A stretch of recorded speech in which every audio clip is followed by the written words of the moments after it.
अस्सलाम वालेकुम व्यूवर्स, हमने स्टार्ट किया हुआ था चैप्टर 15 स्पाइन मैनेजमेंट का। आज हम डिस्कस करेंगे डिस्क हर्निएशन या जिसे डिस्क बल्ज और डिस्क प्रोलैप्स भी कहा जाता है। ये बहुत ही ज़्यादा इंपॉर्टेंट टॉपिक है एससीक्यू पॉइंट ऑफ व्यू से भी, और पेशेंट क्लिनिकल भी बहुत ज़्यादा प्रेजेंट करते हैं इस कंडीशन के साथ, और बहुत ज़्यादा मिस हैं इसके बारे में। और जो मोस्टली पेशेंट टिपिकल क्वेश्चन पूछते हैं वो यही होता है कि डिस्क बल्ज है तो ये एक्सरसाइजेस के थ्रू ठीक होगा या फिर सर्जरी के थ्रू ठीक होगा, क्योंकि बहुत ज़्यादा पेशेंट्स के जहन में यही वहम होता है कि डिस्क बल्ज के लिए सर्जरी ही करवानी पड़ेगी, और इसलिए वो ट्रीटमेंट की तरफ आते ही नहीं है और ट्रीटमेंट को अवॉइड करते हैं। तो सबसे पहले आज हम डिस्कस करेंगे कि डिस्क हर्निएशन क्या होती है, और देन हम डिस्कस करेंगे कि इसकी स्टेजेस क्या है। तो सबसे पहले हम डिस्कस कर लेते हैं डिस्क हर्निएशन को। मैंने पहले भी आपको बताया था कि जो इंटरवर्टिब्रल डिस्क होती है उसके टू पोर्शंस होते हैं, ठीक है, इनर एंड आउटर पोर्शन होते हैं, ठीक है।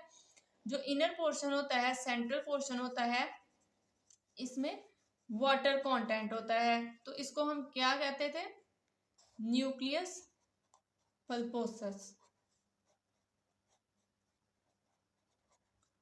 ठीक है। जो आउटर पोर्शन होता है ना, इसको हम कहते हैं एनुलर फाइब्रोसस, ठीक है। इसमें एनुलर रिंग्स होते हैं फाइबर्स के, ठीक है, और कॉन्सेंट्रिक होते हैं, ठीक है, सर्कल्स में होते हैं, ठीक है। ये कॉन्सेंट्रिक जो एनुलर रिंग्स होते हैं ना, इनको हम कहते हैं एनुलर फाइब्रोसस, ठीक है। इन्होंने स्टेबिलिटी प्रोवाइड की होती है न्यूक्लियस पल्पोसस को, ठीक है। डिस्क हर्निएशन की बहुत ज्यादा काजेज हो सकती हैं, जिनके अंदर से मोस्टली जो काज होती है वो होती है प्रोलॉन्ग्ड सिटिंग, ठीक है। जो इसकी मेन काज है ना वो आ जाती है प्रोलॉन्ग्ड सिटिंग,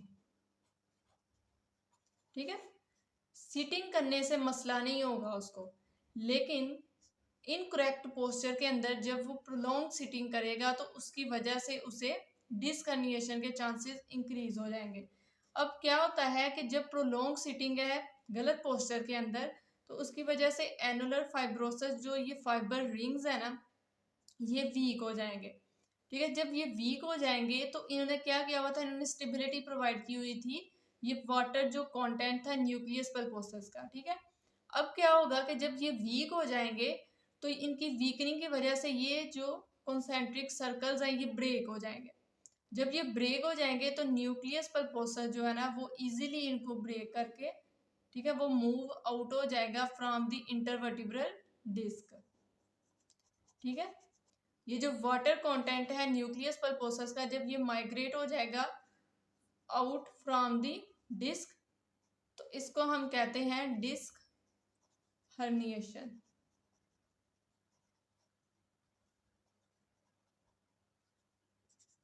ठीक है। और यहाँ पे हमेशा जो डिस्क हर्निएशन होती है ना वो पोस्टीरोलेटरल होती है, ठीक है, पोस्टीरोलेटरल होती है, पोस्टीरियर साइड को होती है, ठीक है। अब यही बात नहीं कि पोस्टीरियर ही होती है, अंटीरियर भी होती है, लेकिन अंटीरियर इतनी सिग्निफिकेंस नहीं है। अंटीरियर डिस्क हर्निएशन इसलिए इतनी सिग्निफिकेंस नहीं है क्योंकि अंटीरियर साइड पे नर्व रूट्स नहीं होती, ठीक है। पोस्टीरियर साइड्स पे हमारी नर्व रूट्स होती हैं। जब डिस्क हर्निएशन हो जाती है तो पोस्टीरियर साइड्स पे जो नर्व रूट्स होती हैं ये इनको इम्पिंज करती है जाके, ठीक है। जब ये प्रेशर बहुत ज्यादा नर्व रूट के ऊपर आता है तो नर्व रूट की टिंगलिंग और पेन स्टार्ट हो जाती है, और वो पेन जाती है टुवर्ड्स दी लेग्स, और लेग्स से वो जाती है फुट में, ठीक है। तो ये एक शदीद पेन होती है जिसको हम शियाटिका भी कहते हैं। तो शियाटिका की जो मेन काज है वो है डिस्क हर्निएशन, ठीक है। देन हम डिस्कस कर लेते हैं स्टेजेस ऑफ डिस्क हर्निएशन को। तो जो सबसे पहली जो माइल्ड स्टेज होती है डिस्क हर्निएशन की वो होती है प्रोट्रूजन। अब प्रोट्रूजन के अंदर क्या हो रहा है, ठीक है, प्रोट्रूजन,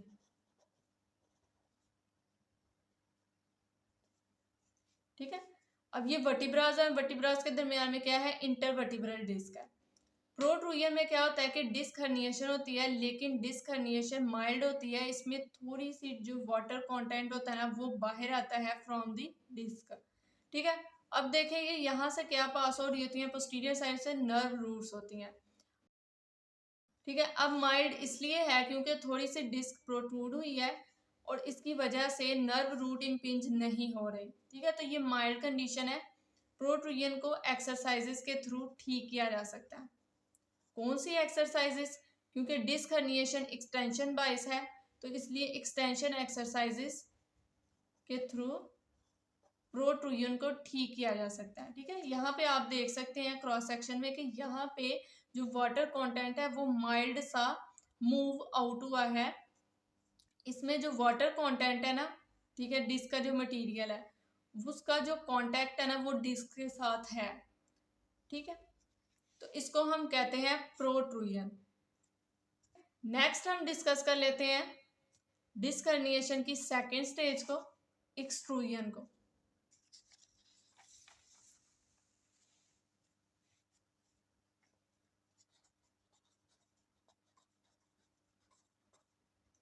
एक्सट्रूजन में क्या होता है कि इसमें जो डिस्क का मटेरियल होता है ना, वाटर कंटेंट, वो मूव आउट हो जाता है फ्रॉम द डिस्क। ठीक है, लेकिन जो वाटर कंटेंट होता है ना, या जिसे आप डिस्क का मटेरियल कह सकते हैं, वो स्टिल कांटेक्ट में होता है विद डिस्क। ठीक है, यहाँ आप देख भी सकते हैं कि ये जो वाटर कंटेंट मूव आउट हुआ है फ्रॉम द डिस्क, ये स्टिल कांटेक्ट में है विद द डिस्क। ठीक है, ये यहाँ भी आप देख सकते हैं क्रॉस सेक्शन में, ये जो वाटर कंटेंट है जिसने टीयर किया हुआ है एनुलर फाइब्रस रिंग्स को और मूव आउट हुआ है फ्रॉम द डिस्क, ये स्टिल इन कांटेक्ट है विद द डिस्क मटेरियल, तो इसको हम कहते हैं एक्सट्रूजन। ठीक है, इसके जो स्टिल कांटेक्ट है ये डिस्क के साथ, इसकी वजह से इसका ट्रीटमेंट हम कर सकते हैं एक्सरसाइजेस के थ्रू। ठीक है, तो ये करेक्ट हो सकती है एक्सट्रूजन थ्रू एक्सटेंशन एक्सरसाइजेस। ठीक है, अब यहाँ पे क्या आ रही है, नर्व रूट्स आ रही हैं। ठीक है, यह तो आपको पता है। अब इसने क्या किया होगा कि इम्पिंज किया होगा इसने नर्व को। ठीक है, इसकी वजह से क्या आ रही होगी, पेन आ रही होगी in legs and foot. Then हम डिस्कस कर लेते हैं third stage of disc herniation, जिसको हम कहते हैं सिक्वेस्ट्रेशन। ठीक है, सिक्वेस्ट्रेशन में क्या हो रहा है कि इसके अंदर जो वाटर कंटेंट है ना वो मूव आउट हुआ होता है फ्रॉम द डिस्क, लेकिन उसका कांटेक्ट डिस्क के साथ ब्रेक हो जाता है।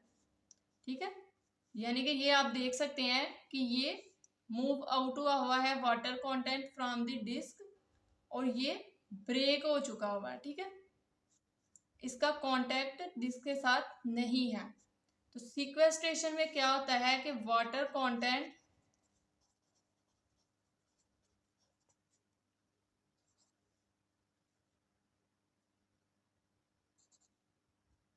Not contact with disc. ठीक है, यहाँ आप देख सकते हैं कि यहाँ उसने ज्यादा एनुलर फाइबर रिंग को टीयर किया है और मूव आउट हुआ है फ्रॉम द डिस्क, और यहाँ पे क्या हुआ है कि उसने एनुलर फाइबर्स को ज्यादा टीयर किया है और मूव आउट हुआ है फ्रॉम द डिस्क, लेकिन उसका जो कांटेक्ट है वो भी डिस्क के साथ ब्रेक हो चुका है। ठीक है, ये आप देख सकते हैं कि ये यहाँ पे अलहदा ड्रॉप बना हुआ है। ठीक है, तो इसमें क्या होता है कि ये भी जो कंडीशन होती है ना, ये सीवियर कंडीशन होती है सिक्वेस्ट्रेशन, और इसको ट्रीट किया जा सकता है सर्जरी। ठीक है, इसमें सर्जरी रिक्वायर होगी, क्योंकि सर्जरी इसलिए रिक्वायर होगी कि ये जो कांटेक्ट ब्रेक हो चुका है, वाटर कांटेक्ट है, ये बेसिकली मूव आउट हो चुका है इनटू द स्पाइनल कैनाल। ठीक है, तो ये स्पाइनल कैनाल में स्टेनोसिस काज कर सकता है। ठीक है, तो स्पाइनल कैनाल, ठीक है, ये स्टेनोसिस काज कर सकता है।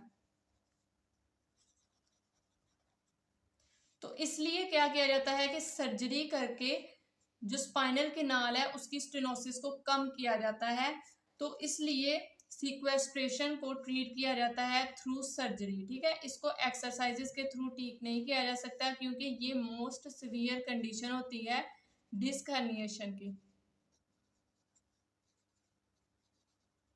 ठीक है, मोस्ट सीवियर कंडीशन होती है ये डिस्क हर्निएशन की। तो उसकी रीज़न मैंने आपको बता दी है। सीक्वेस्ट्रेशन का जो पेशेंट प्रेजेंट करेगा उसको बहुत ही ज़्यादा पेन होगी, बैक पेन की कंप्लेन के साथ आएगा और साथ ही साथ उसको शियाटिका भी होगा।